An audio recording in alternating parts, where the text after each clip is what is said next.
যদি কাউকে এই জগতে জেনে রাখবা যে মা বাবার থেকে এত ভালো কেউ চায় না। মা বাবা যতটা ভালো চায়, সত্যি সত্যি এতটা ভালো কেউ চায় না। সে মাই হয়। সে মা যতটা ভালো চাইবে, মার বাবা পৃথিবী এতটা ভালো কেউ চায় না।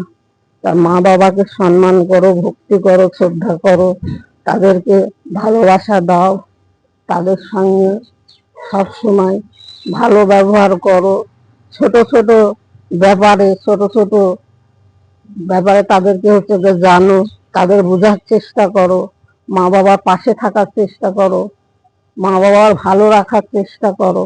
মা বাবা একবার যদি না থাকে, মা বাবার জানবা ভগবানের উপরে হলো মা বাবা। মা বাবা তারা সবসময় সন্তানের ভালো চায়, সন্তানকে খারাপ চায় না। সন্তানের খারাপ চায় না, যে মা বাবা চায় যে আমার সন্তান ভালো থাকুক, সুখে থাকুক, উন্নতি করুক, ভালো পথে চলুক, এইটাই মা বাবা সবসময় চায়। তা জানবা যে ঠাকুরের পরে যাদের ভগবানের পরে কারো যদি থান দিতে হয়, ভালোবাসতে হয়, একমাত্র বাবা মাকে। তা বাবা মাকে যত সুখী রাখবা, ভালো রাখবা, সন্তুষ্টি রাখবা, জানবা তোমার সব কাজেই তুমি সফল পাবা, সব কাজে তুমি ভালো পাবা, তুমি সব কাজেই জানবা, সব কাজেই তুমি যে কাজেই যাও সেই কাজেই তুমি সবসময় জানবা সফল থাকবা।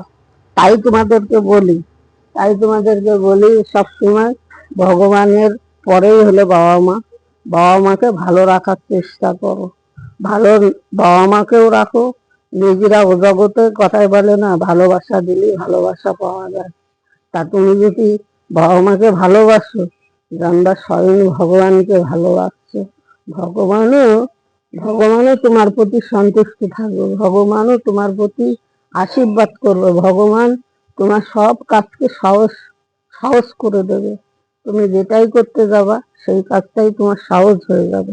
তা ওই জন্যই বলি যে ভগবানের প্রতি বিশ্বাস রাখো, ভরসা রাখো, বাবা মাকে শ্রদ্ধা করো, ভালোবাসো, বাবা মাকে সেবা যত্ন করো, বাবা মাকে অবহেলা করো না, অবচ্ছেদা করো না। বাবা মাকে সবসময় তাদেরকে যথেষ্ট তাদেরকে সম্মান দাও। একবার মাথার উপর থেকে গুরুজনরা চলে গেলে কত কষ্ট হয়, কত বেদনা হয়, কত যে মনে দুঃখ আসে। হ্যাঁ, তারা চলে গেলে সেই সন্তানের আর তারা ভাবে না, হ্যাঁ, যে আমাদের পৃথিবীর স্নেহ করার, ভালোবাসা দেওয়ার, আমাদের আগলে রাখার দিন একদিন চলে গেল। হ্যাঁ, তা সেই জন্যই বলি যে কয়দিন বাবা মা সামনে থাকে সে কয়দিনকে তাদেরকে অবচ্ছেদ্য অবঘৃণা করো না। তাদেরকে ভালোবাসো, সম্মান দাও, ভক্তি করো। তাদের ছোট ছোট ব্যাপারেই তারা অনেক খুশি হয়ে যায় বাবা মা। হ্যাঁ, যাই করো তাদের কাছে শোনো, তাদের পরামর্শ নাও, নিয়ে করো। তোমাদের জীবন সুখের হবে, তোমাদের জীবন আনন্দময় হবে। তোমরা সবসময় সন্তান বাবা মার কাছে যত বড়ই হোক, তবু বাবা মার কাছে ছোটই থাকে, বাবা মার কাছে তারা বড় হয় না। তারা সন্তানরা সবসময় তাদের বাবা মার কাছে ছোট থাকে। তাতেই বাবা মা বেশি খুশি হবে। এইটাই তোমাদেরকে বারবার শতবার বলছি।